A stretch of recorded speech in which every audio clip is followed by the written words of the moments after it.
সিমেন্টের বস্তায় মরিচ চাষ। এরকম কয়েকটি গাছ থাকলে সারা বছর আপনাকে বাজার থেকে আর মরিচ কিনতে হবে না। এটি আমার কাছে দ্বিতীয়বার হারভেস্ট। এই ভিডিওতে সিমেন্টের বস্তায় মরিচ চাষের খুঁটিনাটি সব দেখাবো। ভিডিওটি শেষ পর্যন্ত দেখুন, মরিচ চাষ সম্পর্কে সবকিছু জানতে পারবেন।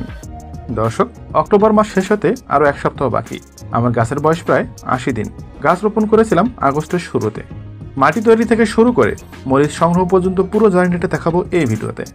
মাটি তৈরি, চারা রোপণ, সার প্রয়োগ, মরিচ গাছের পরিচর্যা, রোগবালাই এবং মরিচ সংগ্রহ, এই 6টি স্টেপের মধ্যেই মরিচ গাছের সব সমস্যার সমাধান পেয়ে যাবেন ইনশাআল্লাহ। তো চলুন শুরু করা যাক। মাটি তৈরি। বস্তা বা টবের জন্য মাটি একটু বেশি স্পেশাল হতে হয়। মাটি তৈরির জন্য আমি এখানে একটি বোল নিয়েছি।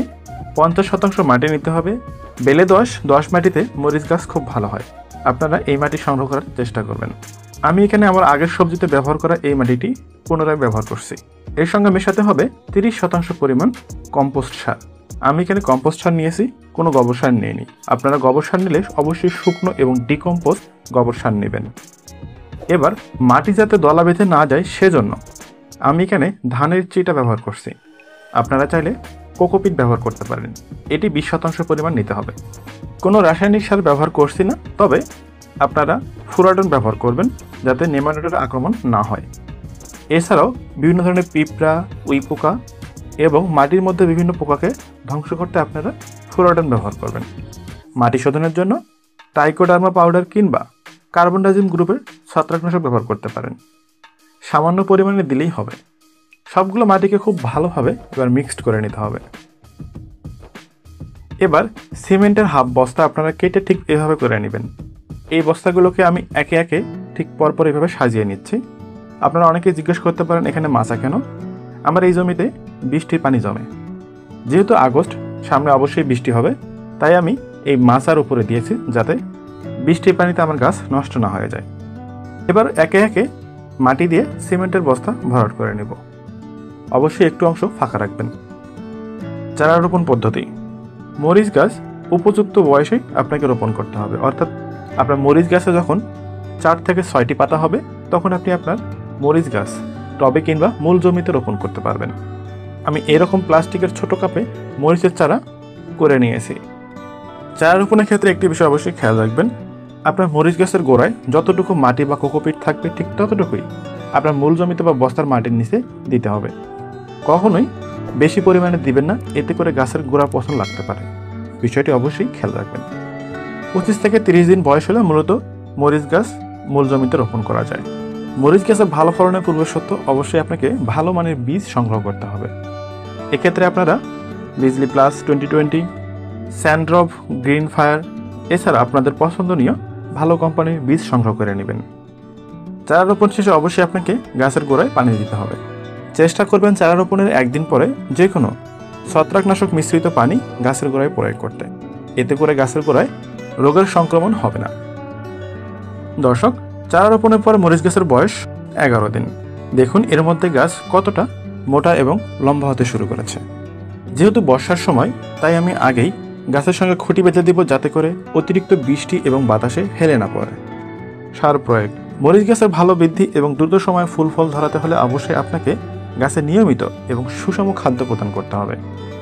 আমি এখানে মরিচ গাছের প্রথম অবস্থা কম্পোস্ট সার এবং সাথে সামান্য পরিমাণে জিপসাম সার অর্থাৎ ক্যালসিয়ামযুক্ত সার ব্যবহার করছি। আপনারা চাইলে এর পরিবর্তে ডিমের খোসার গুঁড়া, শামুকের গুঁড়া ব্যবহার করতে পারবেন। এই দুটি সারকে খুব ভালোভাবে একসঙ্গে মিশিয়ে এরপরে আপনি গাছে প্রয়োগ করবেন। কীভাবে প্রয়োগ করবেন? প্রথমেই গাছের গোড়ার চারপাশের মাটিগুলোকে আলগা করে নিতে হবে। মাটি আলগা করা হয়ে গেলে এক একটি গাছের জন্য 100 থেকে 150 গ্রাম অর্থাৎ 1 মুষ্টির একটু বেশি পরিমাণে গাছের চারপাশে রিং করে দিয়ে তারপরে আবার মাটি দিয়ে ঢেকে দেবে। আমি এখানে গাছে প্রথমবার সার প্রয়োগ করছি 25 দিন বয়সে। আপনারা দেখতে পাচ্ছেন এর মধ্যে গাছে ফুল আসতে শুরু করেছে। আপনারা ঠিক একইভাবে নিয়মিত 20 থেকে 25 দিন পর পর এই কম্পোস্ট সার প্রয়োগ করবেন। পাশাপাশি এর সাথে আপনারা কলার খোসার দ্রবণ, পেঁয়াজের খোসার পানি 5 থেকে 7 দিন খোল পচিয়ে সেই পানি আপনারা প্রয়োগ করবেন। রাসায়নিক সার ব্যবহার করার প্রয়োজন নেই। মরিচ গাছের পরিচর্যা। মরিচ গাছের সঠিক সময় সঠিক পরিচর্যা খুবই গুরুত্বপূর্ণ। এটি যেমন আপনার গাছকে সঠিকভাবে বেড়ে উঠতে সাহায্য করে, ঠিক একইভাবে ফুল ফল ধরাতেও সহায়তা করে। কিভাবে? চলুন একটু দেখি। মরিচ গাছের নিচের দিকে যে সকল শাখা পোশাখা বের হবে এই সকল শাখা পোশাখা আপনারা অবশ্যই ভেঙে দিবেন। এগুলো গাছের অতিরিক্ত পুষ্টি শোষণ করে এবং গাছকে সঠিকভাবে বাড়তে বাধা প্রদান করে। একইভাবে এই সকল শাখা পোশাখা না ভেঙে দিলে আপনার গাছে মরিচ সেট হতে সময় নেবে। তাই মরিচ গাছে অধিক পরিমাণে আলো বাতাস চলাচল করার জন্য আপনার মরিচ গাছের নিচের দিকে শাখা পোশাকগুলো অবশ্যই ভেঙে দিবেন। মরিচ গাছে 1 মাস বয়স হলে আপনাকে গাছে খুঁটি প্রদান করতে হবে। যেহেতু বর্ষার সময় তাই আমি আগেই গাছে খুঁটি প্রদান করেছি। মরিচ গাছের রোগবালাই। মরিচ গাছের বেশ কিছু রোগ হয়ে থাকে, এর মধ্যে পাতা কোঁকড়ানো রোগ সবচেয়ে বেশি গুরুত্বপূর্ণ। এটি আপনার গাছে একবার লাগলে যদি আপনি সমাধান না করতে পারেন তাহলে আপনি আপনার ওই মরিচ গাছ থেকে আর মরিচ সংগ্রহ করতে পারবেন না। তাই রোগ হওয়ার জন্য অপেক্ষা করবেন না, আপনার গাছ ভালো থাকা অবস্থা থেকেই গাছে নিয়মিত আপনারা ট্রিটমেন্ট করবেন। গাছ ভালো থাকা অবস্থা থেকে নিয়মিত নিম তেল স্প্রে করলে গাছের রোগ পোকামাকড় কম হয়। এছাড়াও আপনারা নিয়মিত এমিটাফ 7 থেকে 10 দিন পর পর 1 মিলি 2 লিটার পানির সঙ্গে মিশিয়ে আপনারা খুব ভালোভাবে গাছের উপর থেকে নিচ পর্যন্ত ভিজিয়ে স্প্রে করবেন। তাহলে আপনার গাছ থেকে থ্রিপিস, জাপ পোকা, মিলিবাগ এছাড়াও সাদামাছি দূর হবে। আর এই সকল পোকামাকড়ের কারণেই আপনার গাছে পাতা কুঁকড়ে যায়। এর সাথে আপনার নিয়মিত 7 থেকে 10 দিন পর পর মাকড়নাশক হিসেবে অ্যামামেকটিন গ্রুপের যে কোনো একটি কীটনাশক ব্যবহার করতে হবে, যেমন ভার্টিম্যাক। এবং নিয়মিত আপনারা 7 থেকে 10 দিন পর পর একটি ছত্রাকনাশক ব্যবহার করবেন, যেমন ম্যানসার।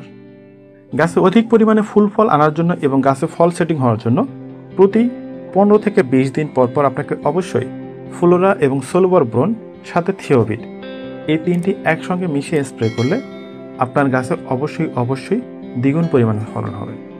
থিওবিট ছত্রাকনাশক এবং সালফারের একটি গুরুত্বপূর্ণ উপাদান হিসেবে খুব ভালো কাজ করে। মরিচ সংগ্রহ। সাধারণত গাছের বয়স 50 থেকে 60 দিন হলে গাছে প্রথমবার মরিচ সংগ্রহ করা যায়। আমি এখানে দ্বিতীয়বার মরিচ সংগ্রহ করছি আমার গাছের বয়স 80 দিন, অর্থাৎ প্রত্যেকবার মরিচ সংগ্রহের 15 থেকে 20 দিন পর পর দ্বিতীয়বার মরিচ সংগ্রহ করা যায়। মরিচ সংগ্রহের সময় অবশ্যই পরিপক্ক মরিচগুলো আপনারা সংগ্রহ করবেন। ভিডিওতে উপস্থাপন করা বিষয়গুলোর মধ্যে কোনো ইনফরমেশন মিস হয়ে গেলে অবশ্যই তা কমেন্ট করে জানাতে পারেন, অথবা মরিচ চাষ কিংবা অন্য যে কোনো সবজি চাষ সম্পর্কে বিস্তারিত জানতে চাইলে এই ভিডিওর নিচে কমেন্ট করুন, কিংবা আমাদের ফেসবুক গ্রুপ এবং পেজের মাধ্যমে নক করেও আমাদের সঙ্গে আপনার মতামত শেয়ার করতে পারেন। ধন্যবাদ সবাইকে। আসসালামু আলাইকুম।